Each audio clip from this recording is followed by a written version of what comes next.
وہ کلاس کے ایک اچھے مانیٹر تو ہو سکتے ہیں، لیکن وہ کلاس کے اندر اس حیثیت کے حامل نہیں ہیں جو کہ استاد کو حاصل ہوتی ہے۔ وہ کلاس کے اندر جو ہے وہ کیا ہوتا ہے جی، وہ بوائے ہے، ہاں وہ آج کل نوجوان بچوں کے ہاں وہ جو منتخب کیا جاتا ہے جس کو استصواب ہوتا ہے نا، کو تھوڑا سا لوگوں کی رائے اور زیادہ ساری اپنی رائے کے ساتھ ٹیچر جو ہے وہ منتخب کر دیتے ہیں۔ تو خیر وہ جو ہے جی وہ انہوں نے اب ان کا یہ خیال تھا تو اس بنیاد کے اوپر ان کو قیادت کا یہ ٹوکرا سر پہ اٹھانا تھا جو انہوں نے اٹھایا۔ اب اٹھا کے جب آگے چلے تو پتہ چلا کہ حماقت ہو گئی ہے۔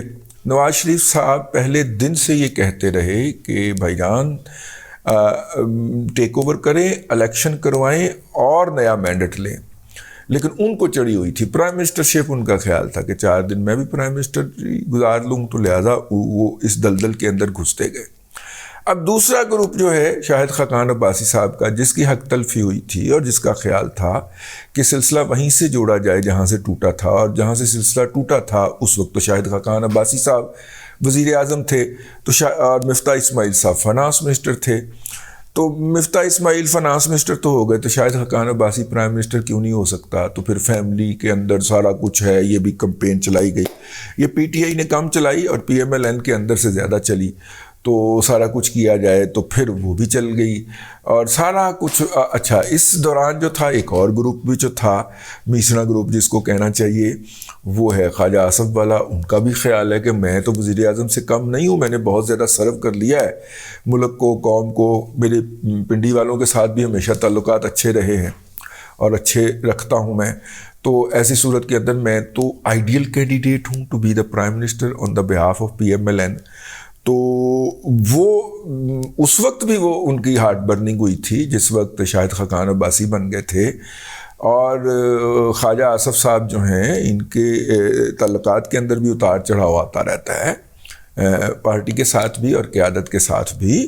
ابھی میرا خیال ہے ان کی صاحبزادی بھی میرا خیال ہے special adviser to prime minister ہیں نوجوانوں کے لیے، وہ جو ہیں پچھلے دنوں ایک جگہ کے اوپر خطاب کرتی ہوئی پائی گئی، مجھے لگا کہ وہی ان کی عزیزہ ہو سکتی ہیں۔ ٹھیک ہے، اچھا میں نے تصدیق نہیں کی جی، غیر تصدیق شدہ بات کر رہا ہوں، مجھے خدشہ ہوا کہ ان کی عزیزہ ہو سکتی ہیں، تو یہ بھی ایک کینڈیڈیٹ ہیں اپنے آپ کو۔ تو یوں اس وقت پی ایم ایل این کے اندر وزارت عظمیٰ کے 3 کینڈیڈیٹ تھے جن کا خیال ہے کہ ان کی حق تلفی ہوئی اور شہباز شریف صاحب کو وزیر اعظم بنا دیا گیا۔ اب یہ اور تو کچھ نہیں کر سکتے، اب یہ کیا کر رہے ہیں، یہ شہباز شریف صاحب کی ٹانگیں کاٹ رہے ہیں اور ان کے راستے کے اندر رکاوٹیں بن رہے ہیں۔ پی ایم ایل این کے اندر سے یہی کہا جا رہا ہے کہ مفتاح اسماعیل صاحب نے ایسے اقدامات کیے جن کی کوئی ضرورت نہیں تھی اور جس نے عام لوگوں کی زندگی کو اجیرن بنایا، مہنگائی کو ایک ایسی لیول پہ لے گئے ہیں کہ اب جب اسحاق ڈار نے معاملہ سنبھالا ہے تو اس نے کہا بھائی 9-10 ماہ لگیں گے اس کو چیزوں کو نارملائز کرنے کے اندر۔ اگرچہ کچھ چیزیں نارملائز ہونا بھی شروع ہو گئی ہیں، ہمارا بجلی کا بل بھی کم ہوا ہے، گیس ملنا بند ہو گئی ہے، گیس کے لیے یہ ورسٹ ترین مہینہ ہے، اور نہ صرف کہ ورسٹ ترین مہینہ ہے بلکہ پاکستان میں بلکہ دنیا بھر میں ہو گیا۔ برطانیہ کے اندر بھی بجلی کی لوڈ شیڈنگ شروع ہو گئی ہے اور گیس کی لوڈ شیڈنگ بھی شروع ہو گئی ہے، اور برطانوی حکومت اس وقت شدید تنقید کے اندر آئی ہوئی ہے۔ پورے یورپ کے اندر گیس کی جو ہے وہ راشننگ ہو رہی ہے کیونکہ روس نے گیس دینا بند کر دی ہے، اور یورپ جو ہے وہ ایل این جی خرید کے، مہنگی ایل این جی خرید کے سبسڈائز ریٹ پہ اپنے لوگوں کو فراہم کر کے اس پہ گزارا کر رہا ہے۔ تو ایسی صورت کے اندر جب ان ممالک کے اندر گیس کی لوڈ شیڈنگ شروع ہو گئی ہے اور ایندھن کی راشننگ نہیں ہوئی، گیس کی لوڈ شیڈنگ شروع ہو گئی ہے، اور گیس سے بننے والے بجلی کے معاملہ ہیں اس کے اندر بھی یار لندن جیسی جگہ پہ 3 گھنٹے کے لیے روزانہ کی لوڈ شیڈنگ قیامت کی نشانی ہے یار۔ تو ایسی صورت کے اندر پاکستان تو جو ہے، ہم تو سستا مال جو ہوتا ہے نا، وہ جو آپ جب سبزی لینے والے پہ جاتے ہیں تو اس نے اعلیٰ مال جو ہے وہ تو یہاں پہ رکھا ہوتا ہے، ریٹ اس نے سستے مال کے لگائے ہوتے ہیں۔ جب آپ سے پوچھتے ہیں کہ یار 50 روپے تم نے کیلا لکھ کے لگایا ہوا ہے، تو کہتا ہے جی یہ والے 50 روپے۔ تو آپ جن کو آپ جو ہے وہ دیکھنے ہوئے بھی ذرا راحت محسوس کریں، وہ والے جو ہے وہ 50 روپے ہوتے ہیں، یہ 150 روپے درجن ہے جی، ٹھیک ہے، جو آلہ لگائے ہوتے ہیں، تو بورڈ اس نے وہ لگایا ہوتا ہے. ہم تو اس ٹوکرے کے گاہک ہیں کہ جو بچی کچی چیز ہو، یہ مطلب ہے کہ بڑے بڑے لوگ جو ہے وہ LNG کے جہاز لے جا رہے ہیں، تو ان میں سے کوئی جہاز جو ہے وہ ٹوٹ گیا، سودا ٹوٹ گیا، راستے میں جہاز لیٹ ہو گیا، کمپنی نے کیا، پارٹی نے، اگلی نے کیا، ملک نے کیا، ہم نے نہیں لینا، تو ہم نے کہا یار سانو دے دیو سستے داموں، تو ہم وہ گھسیٹ کے وہاں سے لے آئے. ٹھیک ہے، ہمارا تو وہ حال ہے. تو ہم $40 پر MMBTU کے اوپر جا کے کیسے گیس بائی کر سکتے ہیں؟ لہذا حکومت نے کہا کھاؤ جتیاں. اگر جتیاں کھائیں گے تو پھر اپریل کے اندر الیکشن کے اوپر زور دینا حماقت والی بات ہوگی. لیکن PMLN کے اندر سے ایک گروپ ہے جو اپریل کے الیکشن کی ایڈوکیسی کرتا ہے، اور اس کو دیکھتے ہوئے عمران احمد خان نیازی نے دباؤ بڑھا دیا ہے تاکہ اگر یہ گروپ کامیاب ہو جاتا ہے تو عمران خان کہ آپ کے بھائی نے کیا ہے، آپ کے بھائی نے ان کو منایا اس بات کے اوپر کہ اپریل کے اندر الیکشن کر دیں. لیکن اس وقت جو ہے مسئلہ یہ ہے کہ اس وقت نواز شریف صاحب جو ہیں وہ اپریل کے الیکشن والوں کی بات سن رہے ہیں. شاہد خاقان عباسی صاحب لندن کا چکر لگا کے آئے ہیں ہفتے سے زیادہ کا، اور وہاں پہ بیٹھ کے انہوں نے خوب چغلیاں کھائی ہیں اور نواز شریف صاحب کے کان بھرے ہیں. تو ایسی صورت کے اندر میرا مطلب ہے اس وقت نواز شریف صاحب بھی کہنے لگے میں نے پہلے کیا سی کہ اقتدار لیتے ہی الیکشن کروا لیں، لیکن یہ نہیں مانے. عدلیہ میں بھی تو میاں صاحب انشور کیا نا کہ یہ میرا مطلب ہے کہ کوئی قدم نہ جما سکے. اگر قدم جمے ہوتے تو شہباز شریف الیکشن کی طرف جاتا نا، تو وہ تو اپنے آپ کو سنبھالتا ہی رہے گا، میں کوئی ادھروں پھاڑ کوئی ادھروں سارا پھاڑ. تو اب وہ جو سارا گند ہے جس کو ہٹانا ہے یا جو امپریشن دور کرنا ہے، وہ اسحاق ڈار صاحب کا یہ کہنا ہے کہ 10 ماہ لگ جائیں گے. بغیر کسی تنظیم کے، بغیر کوئی الیکشن کمپین چلائے، بہت ساری جو عمران خان کے الیکشن ہوئے ہیں اس کے اندر اچھے خاصے ووٹ لیے ہیں PMLN نے. لیکن اچھے خاصے ووٹ لینا مسئلے کا حل نہیں ہوتا. جو فنشنگ سٹروک ہوتا ہے نا، اصل میں وہ مسئلے کا حل ہوتا ہے. لوگوں کی زندگی اجیرن ہو گئی، گیس، تیل، بجلی، یہ سارے جو ہیں یہ اتنے مہنگے ہو گئے ہیں یا عدم دستیاب ہو گئے ہیں کہ لوگ جو ہیں وہ جھولیاں اٹھا کے اپنا PMLN کو، نواز شریف کو اور شہباز شریف کو جو ہے پلوتے نکال رہے ہیں.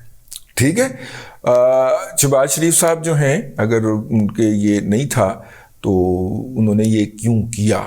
بہرحال ابھی شہباز شریف صاحب کا دورہ ہے چین کا، اس کے اوپر ہم پھر کسی دن اگلے کسی ولاگ کے اندر ڈیٹیل میں بات کریں گے کہ وہ وہاں پہ کیا کرنے جا رہے ہیں. بلکہ اچھا کہ آپ نے یاد دلا دیا، تو اس کے اوپر الگ سے بات کریں گے. ولاگ لمبا ہو گیا، اب تک کے لیے اتنا ہی. اگلے ولاگ کے اندر آپ سے پھر حاضری ہوگی. اللہ تبارک و تعالیٰ آپ کو آسانیاں عطا کرے اور آسانیاں خلق خدا میں تقسیم کرنے کی توفیق عطا کرے.